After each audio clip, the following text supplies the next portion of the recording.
Alrighty, this will be the People News one more time. Alrighty, so this video is without prejudice and without recourse. Alright, I'm reserving all my rights, y'all. Not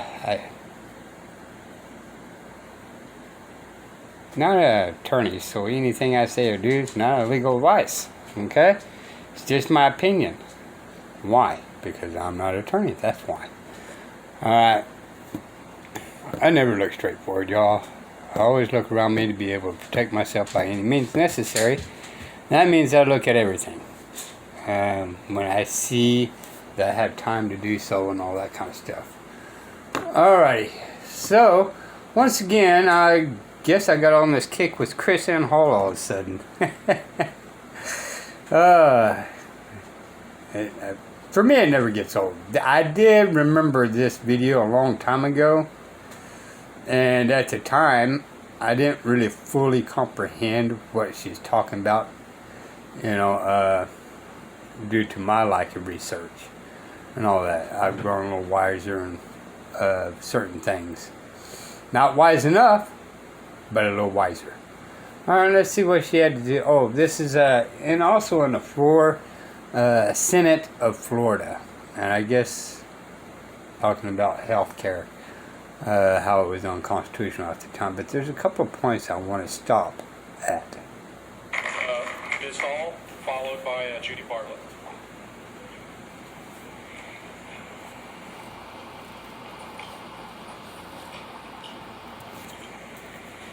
Good afternoon. My name is KrisAnne Hall. I'm an attorney, and I represent Constitutional Education and Consulting. I am a constitutional attorney. My job is to travel around the country and teach people about the Constitution. I am on your side in this. I also want to protect the rights of the people. I want to reduce a regulatory intrusion. I want to protect the state's control over health care and her people, enact a good policy for Florida. But I want to discuss something here this afternoon that has not been adequately discussed. Another impact of this act on Florida, an impact that I think will have irreparable damage. Now, it is undeniable that there is no power, neither enumerated in the federal government. It is beyond the control of the federal government to compel citizens to purchase health insurance under threat of penalty by law. For the central government to claim such a power denies the very nature of our republic and makes the constitutional restraints enacted by our founders null and void.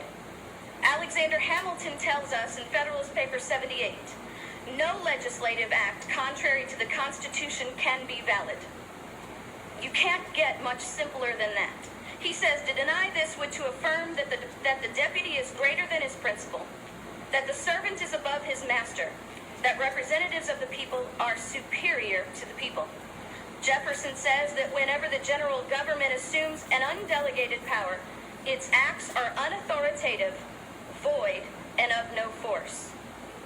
The federal government has absolutely no power, no right to create a health care act. And if you want to discuss health care, it must be done on the state level, not through an exchange, but through the power and the authority of the people and her legislatures only. Some claim that it must be submitted to as law of the land, since the Supreme Court made its declaration from on high. This admits that we are not a republic of sovereign states, but a monarchy. The Supremacy Clause declares the Constitution to be supreme, not the federal government. James Madison says that if the decision of the judiciary is raised above the authority of the sovereign parties to the Constitution, talking about the states, dangerous powers not delegated may not only be usurped and executed by other departments, but by the judicial department as well. You see, we have three branches of federal government. Those three branches of federal government are the executive, the legislative, and the judicial branch. To assume that the judicial branch has the authority to decide what is constitutional or not is like looking at a defendant in the courtroom and saying, "Excuse me, will you please tell me if you're guilty or innocent?" I want to stop right there. Okay, this has been a prosecutor, all right? Or at the time she was a prosecutor, I believe, or she just got fired, one or the other, for teaching the Constitution. But she's still under that attorney deal on this video. But y'all, don't the courts actually just do that? I mean, her being a prosecutor, she already knows that the people go in there. And the attorneys and the courts demand you to innocent, and I can't even say innocent, not guilty, guilty, or not contest.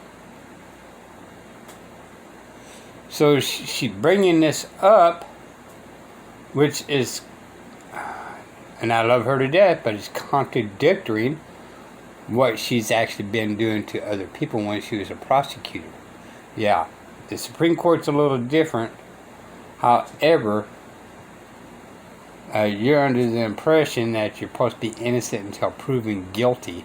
But the very first thing the courts ask you to do, or the attorneys do, is you must make a plea. And that's what she basically says. The courts are saying, well, that's just like the court's saying you must make a plea. Well, that's what they actually do. So, that one's kind of a little contradictory. And I don't think she meant it on purpose. Or, well, she was an attorney at the time. So, you know, she's probably still in the learning process of the Constitution intent.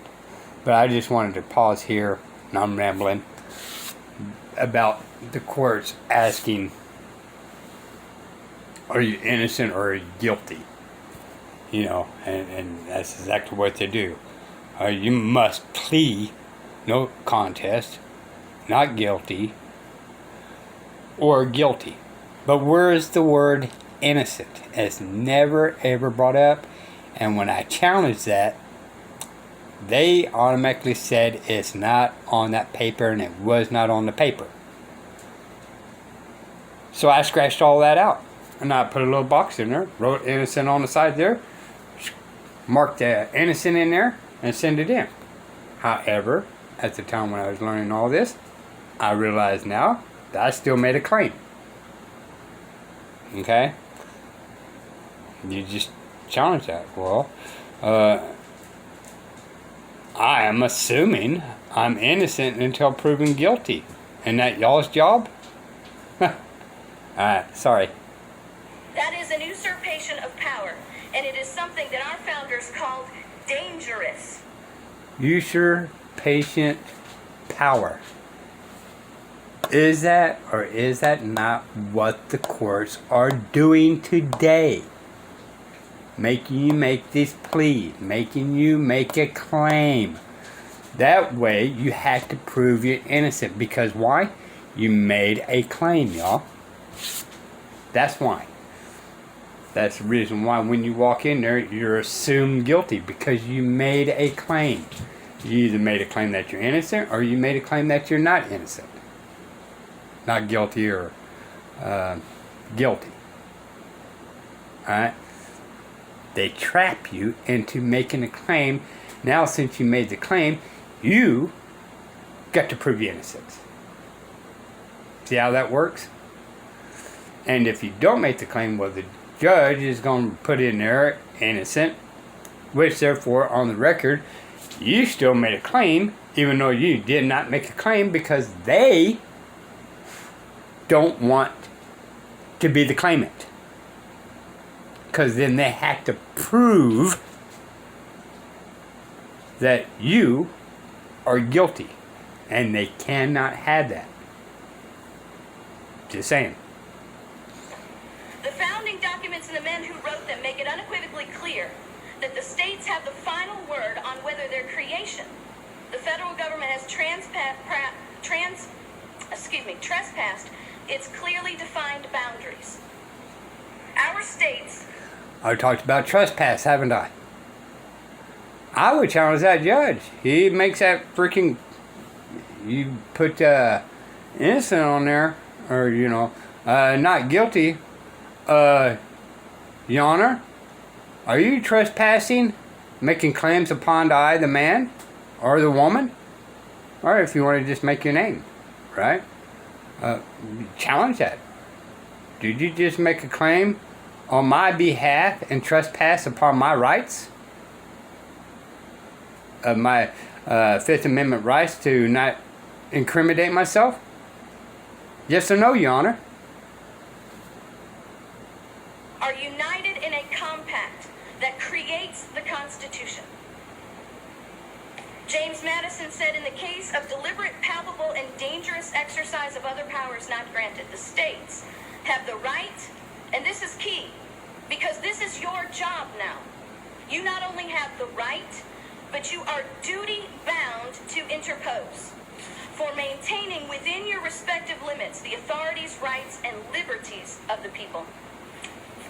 The Virginia General Convention said in 1799 that it would be deceitful of those entrusted with becoming the guardians of the state's sovereignty, acting upon an oath that you've taken to support and defend the Constitution, to not fight the encroachments of federal power on the states. And Ms. Hall, I could just interrupt for a moment. I'd give you a little more time because several of your fellow citizens have deferred their time to you, but maybe you could spend 2 to 3 more minutes hitting sort of your key closing points, because there are about 12 other people that wanted. Thank the other people for giving their time. So we need to realize certain times we need to heave our time to others that's well spoken to get the point across. Speak, please. No, that's fine. I'm here to my end. You have the right and the duty now to interpose, to stand on behalf of your citizens against an unlawful, unconstitutional encroachment of the state's rights. The powers delegated to the federal government per Madison, the father of the Constitution, says, are few and defined. He went on to say them to be war, peace negotiation, foreign commerce, external objects, the only thing your federal government is supposed to be doing. He went on to say that all the remaining rights are reserved to the states by their people. Which means, if the federal government is doing something besides war, peace negotiation, and foreign commerce, they are stealing your power and interposing upon the rights of the people. We have to understand the critical issue of this is that if you allow the federal government to steal state power. At that particular time, I would probably go with so far make it a little bit more dangerous for them. Trespass. Trespass is a very strong word, y'all. And any legal government at all, cops, lawyers, judges, everybody understands trespass. And mandate upon its citizens that it must purchase health insurance. What then will be the limits of the federal government? Okay. I'm not done. Well, ma'am, I understand that, but as one lawyer to another, I think you should be fair to there's 16, 17 other people who want to speak, and we have 25 minutes. And I understand, and I'm almost finished, but I also understand that at least 6 people have delegated their time. Right, and that's why I've agreed to give you extra time. But I would ask. It's fine. She has been allowed. Okay, so she's making good points, and they're trying to kick her out of there, okay? 6 people gave their time to her, okay? They had 3 minutes apiece, and they only gathered up 3 minutes out of the 6 people for her to speak. See how they're screwing her, or trying to screw her, right? She had her 3 minutes, then another person's get 3 minutes, another piece, and so on. So really, and mathematically, when you sit there and figure it out, there are 6 people, 3 minutes apiece. What is that? Geez, I can't even do my math now. 6 times 3. would be 12, 13, 14, 15, 16, 17, 18 minutes, y'all. Talking, she will continue. We'll be able to. Excuse Could I me. ask the people that are going to waive their time to me? Hey, ma'am, that's fine. I would ask you to please conclude. I will finish. I will I would finish. ask you to conclude. I'm speaking for my 58,000 men that died, so freedom in this country can continue. And I give 2 minutes to this lady to speak. I will be done in less than 2 minutes. Thank you, ma'am. If you could please, and there are some other folks that are not, No, I that are understand. independent of your group that also would like to speak. So I will you could be wrap up in a couple minutes. I would appreciate it. Less than that, yes, sir. Thank you, ma'am. Okay. Thomas Jefferson said that the several states who Again, I just point out the simple fact that 6 people used their times, and they're really trying to push her out, and other people are trying to tell them, no, let her go on. form the Constitution, being sovereign and independent, have the unquestionable right to judge of its infractions, that nullification by those sovereigns of all unauthorized acts done under the color of the instrument of the Constitution is the rightful remedy. Nullification is the states standing up and saying the federal government is not our master, we are. The states, the people, are the masters of the Constitution, and we do not have to, nor will we comply with the dictates not enumerated in the Constitution. To deny these states this right is in itself tyrannical and unconstitutional. You have to stand now in defense of the Constitution in honor of your oath. I will submit to you that this is your opportunity to prevent a train wreck. I go all over this country. I speak to groups all over this nation. I am in personal... I still had to go with a little bit more oomph, and I get she was young at the time and all that, younger. This, I submit, this is your notice of liability of whether you're going to keep your job or not. contact with leaders of not only patriotic groups but religious organizations as well. You know well, just as well as I do, that the Catholic bishops and the cardinals have all stood up and said, we will not comply with this. If you do not stand now, what will you do to protect your citizens when they lawfully and constitutionally stand and say, we will not comply? Because that is something that this committee must take into consideration. As you are considering what you're going to do, a primary consideration will be, how will we deal with the fallout of our citizens, both lawfully and constitutionally saying, we will not comply? If you do not protect your citizens now, what will you do then? I ask you, choose you this day to honor your oath to the Constitution, to the people who've elected you to do a job, and we will be able to choose you again at election time. Thank you, Ms. Hall. We appreciate your comment. Next we have Judy Bartlett. Bartlett?